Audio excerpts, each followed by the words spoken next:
Hello friends, मैं JP Gupta समृद्धि online classes में आपका स्वागत करता हूं। शैक्षिक तकनीक के नेक्स्ट वीडियो में आज हम डिस्कस करेंगे व्यवहारिक तकनीक। शैक्षिक तकनीक के जो प्रकार हैं, चार प्रकार बताए थे, उसमें से दो प्रकार का हमने अध्ययन कर लिया, शिक्षण तकनीक और अन्वेषण तकनीक का। तीसरा आज हम अध्ययन करते हैं व्यवहारिक तकनीक, जिसको बिहेवियरल टेक्नोलॉजी कहा जाता है। क्या इसका अगर जन्मदाता की बात करी जाए तो स्किनर और फ्लेंडर्स आदि महोदय इसके जन्मदाता माने जाते हैं, या इस तकनीक के प्रवर्तक माने जाते हैं, यूं कह सकते हैं हम। और इसके अध्ययन बात करते हैं, जैसे हम इसमें है साफ साफ लिखा है व्यवहार तकनीक, अर्थात बात करें तो मनोविज्ञान को व्यवहार का विज्ञान कहा जाता है। अगर व्यवहार की बात आती है तो सबसे पहले नाम आता है मनोविज्ञान। तो मनोविज्ञान व्यवहार का विज्ञान माना जाता है, और अधिगम का संबंध भी अधिगम का संबंध किससे होता है? व्यवहार परिवर्तन से होता है। मनोविज्ञान के अंदर जो अधिगम होता है उसका संबंध किससे होता है? व्यक्ति के व्यवहार परिवर्तन से होता है। और शिक्षा की समस्त प्रक्रियाएं भी अपेक्षित व्यवहार परिवर्तन से संबंधित होती है। थोड़ा सा व्यवहार के बारे में जाने कि जो मनोविज्ञान है वो व्यवहार से संबंधित है, और अधिगम क्या है? बालक या व्यक्ति के व्यवहार में परिवर्तन लाना भी क्या है? अधिगम है। और जो भी शिक्षा की प्रक्रियाएं की जाती हैं, चाहे कुछ भी प्रक्रिया की जाए शिक्षा की, वो बालक में एक अपेक्षित व्यवहार परिवर्तन लाने के लिए की जाती है। इसलिए कहा है कि शिक्षा की समस्त प्रक्रिया अपेक्षित व्यवहार परिवर्तन से संबंधित होती है। अर्थात व्यवहार तकनीक का संबंध भी किससे है? व्यवहारों से है। तथा इसमें किसकी मुख्य भूमिका है? मनोविज्ञान की, क्योंकि हम देख रहे हैं ना मनोविज्ञान व्यवहार का विज्ञान, अधिगम सब इसमें मनोविज्ञान में टोटल व्यवहार की बात कही गई है। अतः इसमें मनोविज्ञान की मुख्य भूमिका होती है। यहाँ देखें, व्यवहार तकनीक इस बात पर बल देता है कि किस प्रकार के सीखने सिखाने के मनोवैज्ञानिक सिद्धांतों का प्रयोग किया जाए जिससे छात्रों में अपेक्षित व्यवहार का परिवर्तन किया जाए। कह रहा है व्यवहार तकनीक इस बात पर बल देता है कि किस प्रकार के मनोवैज्ञानिक सिद्धांतों का प्रयोग किया जाए कि छात्रों में अपेक्षित व्यवहार परिवर्तन किया जा सके, तथा शिक्षक के कक्षा संबंधी व्यवहार का विश्लेषण, निरीक्षण और विकास किया जा सके। प्रविधियों का उल्लेख किया जाता है।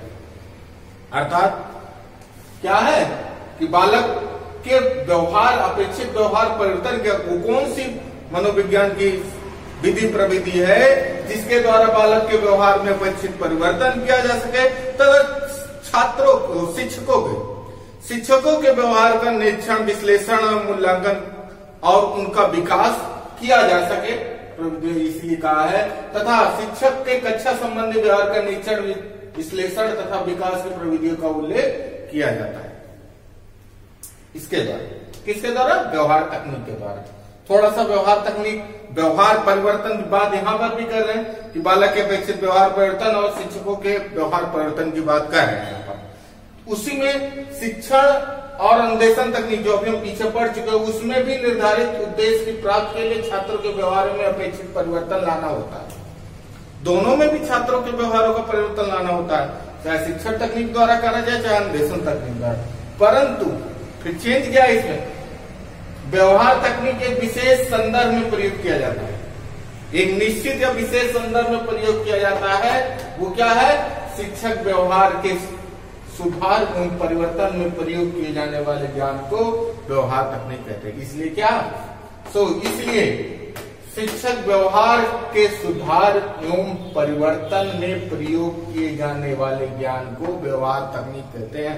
यहाँ शिक्षक से तात्पर्य आप मान सकते हैं छात्र अध्यापक या प्रशिक्षण प्राप्त कर रहे छात्र, प्रशिक्षण प्राप्त कर रहे छात्र के बारे में कहा गया है कि शिक्षक व्यवहार के सुधार एवं परिवर्तन में किए जाने वाले ज्ञान को बिहेवियरल टेक्नोलॉजी कहते हैं।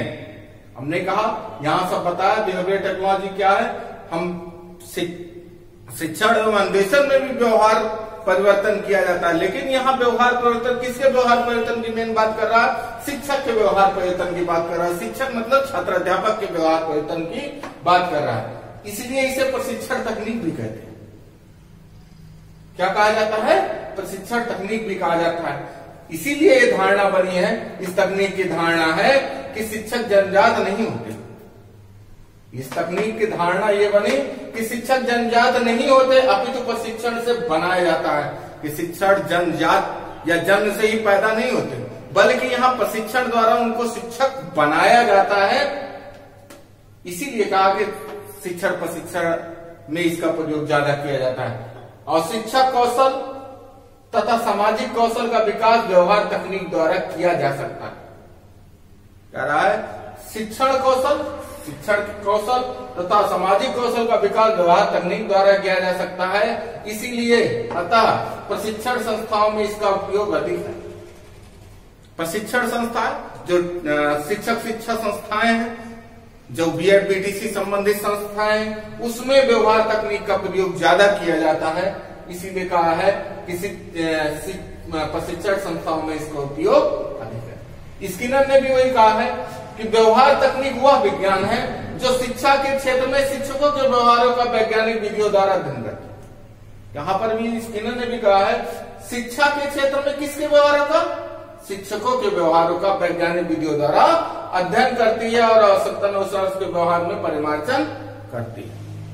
और जैसी आवश्यकता होती है उसके व्यवहार में क्या करती है, परिमार्जन करती है। यही बात यहाँ पर भी हमने कहा विशेष संदर्भ, अर्थात शिक्षक के व्यवहार परिवर्तन या व्यवहार परिमार्जन के संबंध में शिक्षण तकनीक का प्रयोग, व्यवहार तकनीक का प्रयोग किया जाता है या बिहेवियर टेक्नोलॉजी का प्रयोग किया जाता है। मेरे अनुसार परिभाषा अगर देखें तो व्यवहार तकनीक बालक के व्यवहार के परिमार्जन को एक विशेष अर्थ में अध्ययन किया जाता है। कहने का मतलब व्यवहार तकनीक को बालक के व्यवहार के परिमार्जन को एक विशेष अर्थ में प्रयोग किया जाता है। विशेष अर्थ वही है जिसके अंतर्गत एक योग शिक्षक बनाने हो, क्या करने हैं, एक योग शिक्षक बनाने हो। शिक्षक या छात्र अध्यापक के व्यवहार का, शिक्षक कह लीजिए या छात्र, शिक्षक से यहाँ आप कंफ्यूज ना हो इसलिए ध्यान रखिए छात्र अध्यापक की बात कहिए।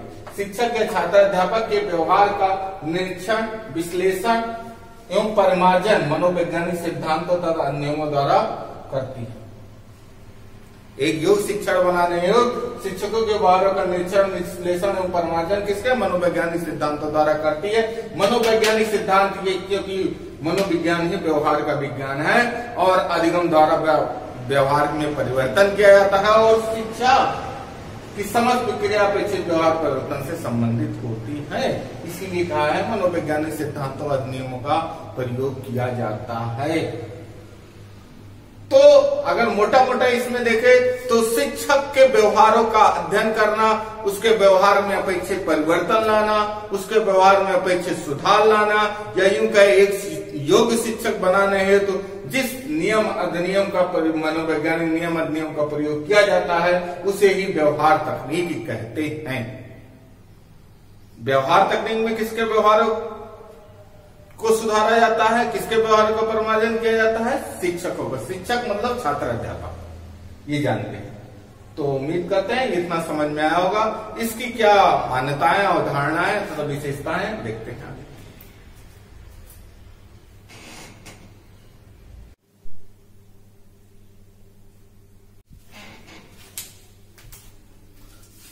अब बात करते हैं व्यवहारिक तकनीक की अवधारणाएं की, या जंक्शन या मान्यताएं। हमने भी जैसे अभी बताया कि ये शिक्षक के व्यवहारों से संबंधित ज्यादा है। शिक्षक अर्थात छात्र अध्यापक के व्यवहारों का परिमार्जन एवं विकास करती है। तो अवधारणाएं क्या है कि शिक्षक के व्यवहार का निरीक्षण इसके द्वारा किया जा सकता है। शिक्षक के व्यवहार का इसके द्वारा, शिक्षक अर्थात छात्र अध्यापक जो हम शिक्षक बनाने जा रहे हैं उनका, तो शिक्षक के व्यवहारों का निरीक्षण किया जा सकता है। शिक्षक के व्यवहारों का इसके द्वारा मापन किया जा सकता है, व्यवहार परिवर्तन हुआ कितना कितना नहीं हुआ। शिक्षक के व्यवहारों में परिमार्जन, उसमें आवश्यक मॉडिफिकेशन किया जा सकता है, सुधार किया जा सकता है। और ये भी है कि शिक्षक जन्मजात नहीं बल्कि उन्हें बनाया जाता है। जो अभी हमने पीछे भी कहा कि इसका ये अवधारणा है कि शिक्षक जन्मजात नहीं होते, शिक्षक को बनाया जाता है। और व्यवहार सुधार में दंड और पुरस्कार दोनों को ही इन्होंने महत्वपूर्ण माना है। ये इसकी अवधारणा या मान्यता है। विशेषताओं की बात करें, कैरेक्टरिस्टिक की बात की जाए इस बिहेवियर तकनीक की, तो ये मनोवैज्ञानिक केंद्रित विचारधारा है। अभी जैसे हमने पीछे भी बताया इसके अर्थ एवं परिभाषा में कि ये मनोविज्ञान के सिद्धांतों पर आधारित है। इसीलिए कहा है मनोविज्ञान केंद्रित विचारधारा है, क्योंकि मनोविज्ञान ही व्यवहार का अध्ययन करता है, तो उसी के अंतर्गत ये मनोविज्ञान केंद्रित विचारधारा है। ये क्रियात्मक उद्देश्यों पर अधिक बल देती है, ज्ञानात्मक और बोधात्मक पर कम देती है, लेकिन क्रियात्मक पर अधिक बल देती है, ज्ञानात्मक भावात्मक पर कम। ये मोस्टली क्रियात्मक उद्देश्य, क्रियात्मक उसके प्रशिक्षण से संबंधित, इसलिए इसे प्रशिक्षण मनोविज्ञान और प्रशिक्षण तकनीक भी कहा गया है। इसलिए क्रियात्मक उद्देश्यों पर अधिक बल देती है तथा व्यक्तिगत विभिन्नताओं पर ध्यान देती है। व्यक्तिगत विभिन्नता अर्थात व्यक्ति की जैसी योग्यता क्षमता है उसी प्रकार से उसका विकास किया जा सकता है। इस तकनीक द्वारा विशिष्ट शिक्षण कौशलों का विकास किया जाता है। विभिन्न प्रकार के शिक्षण कौशल आप जान ही रहे हो, सूक्ष्म शिक्षण के अंतर्गत शिक्षण कौशलों का विकास किया जाता है। तो इसके पाठ्य वस्तु में सूक्ष्म शिक्षण भी है, तो आगे पाठ्य वस्तु भी देखेंगे। तो वही तरह विशिष्ट शिक्षण कौशलों का विकास किया जाता है। छात्रों के अंदर विभिन्न प्रकार के जो शिक्षण कौशल है उनका इसके द्वारा विकास किया जाता है। इसीलिए उसमें कहा छात्राध्यापकों के शिक्षण अभ्यास काल में, मतलब जब शिक्षण कौशल का विकास कर रहे हैं तो शिक्षण अभ्यास काल में पुनर्बलन और पृष्ठपोषण दिया जाता है। क्या किया जाता है? पुनर्बलन और पृष्ठपोषण दिया जाता है जब उसका अभ्यास कराया जाता है शिक्षण का। शिक्षक के कक्षा व्यवहारों के स्वरूपों का अध्ययन किया जाता है तथा उसके व्यवहार में सुधार हेतु सुझाव दिए जाते हैं। जब ये अभ्यास कराया जाता है तो उसके व्यवहारों का अध्ययन किया जाता है। टीचर पीछे बैठकर छात्राध्यापक के व्यवहारों का अध्ययन करता है और उसके व्यवहार है तो आवश्यक सुझाव भी लिखता है कि आपके व्यवहार में ये कमियां है, इसको सुधार करिए। जब हम ये शिक्षण कौशल देते हैं तो उसके द्वारा पुनर्बलन दिया जाता है, उसके द्वारा ही या सुधार है तो सुझाव भी दिए जाते हैं। इसमें आगे कहा है कि पाठ्यवस्तु तो संप्रेषण दोनों शिक्षण पक्षों में सुधार और परिवर्तन लाया जाता है। पाठ्यवस्तु और संप्रेषण में कम्युनिकेशन दोनों में आवश्यक सुधार लाया जा सकता है तथा सामाजिक कौशलों का भी विकास किया जा सकता है इसके द्वारा, व्यवहार तकनीक द्वारा। शिक्षण की निष्पत्तियां कह लीजिए, शिक्षण की जो उपलब्धियां हैं उसका मूल्यांकन वैज्ञानिक और वस्तुनिष्ठ ढंग से किया जाता है। ये नहीं है कि पक्षपातपूर्ण नहीं होता है, जो वास्तविकता में है जो सही है उसके अकॉर्डिंग मूल्यांकन होता है व्यवहार तकनीक के द्वारा। शिक्षण सिद्धांतों के विकास में सहायक है, इसके द्वारा शिक्षण के जो सिद्धांत है उनका विकास किया जाता है। इस तकनीक से शिक्षण प्रशिक्षण संस्थाएं प्रभावशाली शिक्षक, हमने कहा ना, शिक्षण प्रशिक्षण संस्थाएं इसका प्रयोग ज्यादा करती है। शिक्षण प्रशिक्षण संस्थाओं में इसका प्रयोग मोस्टली किया जाता है क्योंकि शिक्षक बनाना है उन्होंने, एक प्रभावशाली योग्य शिक्षक बनाना है, तो वही कह रहा प्रभावशाली शिक्षक तैयार करती है। इसलिए इसे प्रशिक्षण मनोविज्ञान भी प्रशिक्षण तकनीक भी कहा जाता है। यह सीखने के ऑपरेंट कंडीशनिंग तथा पुनर्बलन आदि सिद्धांतों पर आधारित है। ये जो ऑपरेंट कंडीशनिंग स्किनर का आपने देखा होगा, स्किनर इसके प्रवर्तक भी हैं। तो स्किनर का ऑपरेंट कंडीशनिंग और पुनर्बलन सिद्धांत जो है कि छात्र पहले व्यवहार करता है उसके बाद उसे पुनर्बलन दिया जाता है, तो उन सिद्धांतों पर ये जो व्यवहार तकनीक है वो आधारित है। तो ये था इसकी कुछ मान्यताएं और विशेषताएं, और नेक्स्ट वीडियो में हम अध्ययन करेंगे इसके विषय वस्तु क्या है तथा तीनों में अंतर, शिक्षण तकनीक, अन्वेषण तकनीक और व्यवहार तकनीक में क्या अंतर है तथा व्यवहार तकनीक की पाठ्यवस्तु नेक्स्ट वीडियो में अध्ययन करेंगे। उम्मीद करते हैं कि आज का वीडियो आपको पसंद रहा हो तो लाइक जरूर करिए। आप वीडियो देखते हैं, व्यूज ज्यादा होते हैं और लाइक डिसलाइक बहुत कम होते हैं। 100 व्यूज में 20 से 25 मतलब ज्यादा 30 से 40% ही लाइक डिसलाइक होते हैं। तो जो भी मेरी रिक्वेस्ट है कि जो भी देखें उसमें लाइक या डिसलाइक जरूर करिए। पसंद आता है तो लाइक जरूर करिए आप, जिससे हमें मोटिवेशन मिल सके और आपके लिए अच्छे से अच्छा वीडियो हम ला सकें। इसी के साथ आज का वीडियो यहीं समाप्त करते हैं। धन्यवाद।